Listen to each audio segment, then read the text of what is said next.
çığlar düşer dağdan vadiye. Savaşmak tutkusu bize haktan hediye. Biz dağları mesken tuttuk savaşmak için. Gerillalar iner düze özgürlük için. Gerillalar karanlığa yıldızı düşürür. Şafak vakti baskın eyler, düşman şaşırır. Yıldızlardan dilek tutar kimilerimiz. Mitral özle yar iken mermilerimiz. El tetikte bekleşirken baskın öncesi, akla gelmez bir an bile ölüm sonrası. Siperlerden siperlere uçarcasına, sanki cennet bahçesine koşarcasına. Gerillalar kalpte zikir baskın eylerler. Şarjör şarjör yaratanı tesbih eylerler. Her baskında bayraklaşır direnişimiz. Gerillaya selam yollar kardeşlerimiz. Koyaklardan vadilere düşman peşinde, türkü söyler gerillalar kamp ateşinde. Yarın deniz gözlerinden sevda içmişiz. Vatan aşkı için kardeş candan geçmişiz.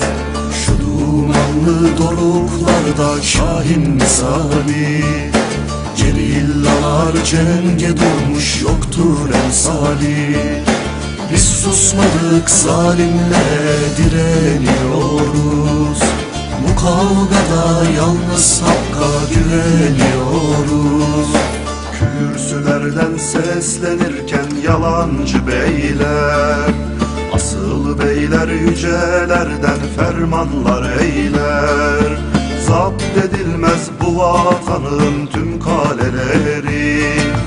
Antlar içtik bozacağız tüm hileleri.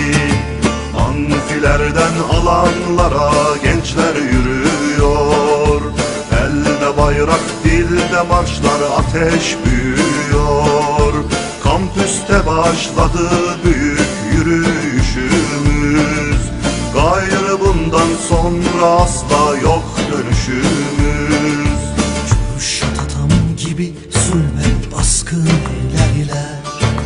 Can Ali'nin kılıcını keskin eylerler. Sert dururlar Hamza gibi iman kalesi. Kalmamıştır nefislerde benlik hevesi. Hesap günü geldiğinde mizan kurulur. Sanma dünya yapılanlar hep unutulur. Bu dünyada soracağız hesabımızı.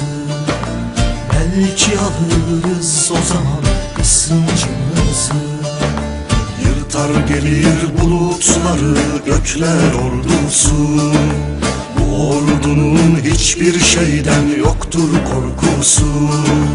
Yüce Rabbim gerillaya kuvvet eylesin.